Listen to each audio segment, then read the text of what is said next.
In 3 years of its first flight, the Eagle has broken multiple records. It takes back all 8 time-to-climb records from the MiG-25, the very fighter it had initially been designed to beat. With performance levels like these, other countries are quick to express interest in acquiring F-15s. Israel is the first foreign power allowed to buy it, and the experience of one Israeli pilot soon proves how durable the F-15 can be. Captain Zvi Nadavi experiences a pilot's worst nightmare when a training exercise goes horribly wrong.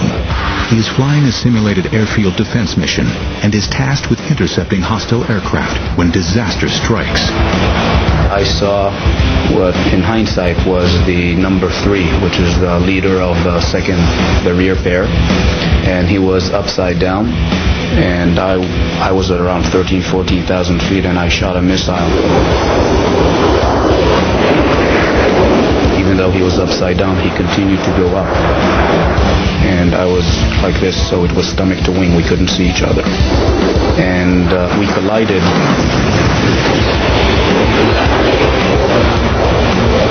Big commotion, big bang. The A4 basically fireballed immediately, and I found myself with maybe 30 degrees nose down attitude, and the aircraft was spinning.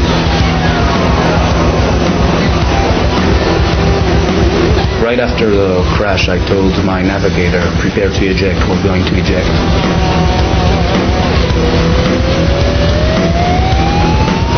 I opened afterburner, which is a totally opposite instinct when you're spinning towards the ground.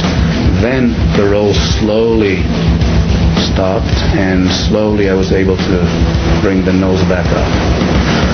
I told my wingman to come close and to inspect me. There was a huge spray of fuel that was being drawn out of the wing, and it basically camouflaged what was going on there. Nadavi survives the mid-air collision. He is 10 miles out from the nearest airfield and hopes to still land safely. But the pilot cannot see what has happened behind the spray of leaking fuel. His F-15 has been so badly damaged in the collision that he is flying on just one wing. After a devastating mid-air collision, Captain Zvi Nadavi finds himself flying a seriously damaged F-15. Somehow, he is able to regain control over his aircraft and attempt a landing. I approached the airfield. I crossed the threshold where usually in an F-15 you cross at 130 knots. I crossed at anywhere between 250 to 260 knots. Was landing at approximately twice the normal landing speed. I put the tail hook down. There was a cable at about 1/3 of the runway, and we went into that cable. But because of the speed, the hook is not built for those speeds, and the hook basically tore off the airplane.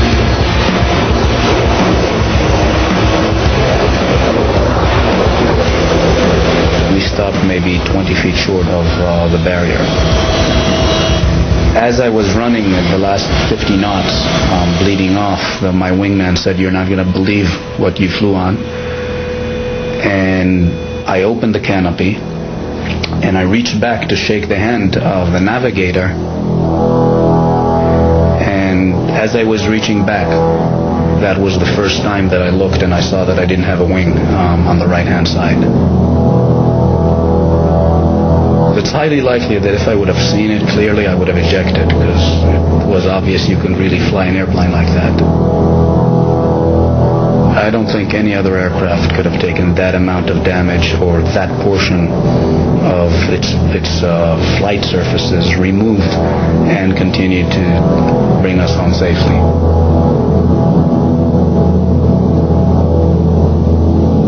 The best testament was a good friend of mine who was an F-16 pilot, and he crossed and he saw that there was no wing, and his first words was, "Can I transfer to F-15s?" It should be aerodynamically impossible for an aircraft to fly with one wing missing. McDonnell Douglas sends a team to investigate the incident. Their first inclination was it was a taxiing accident. It couldn't happen in the airplane. And only when they later went to analyze it and said, okay, the F-15 has a very wide body, and you fly fast enough and you're like a rocket and you don't need wings. The Eagle has done the impossible.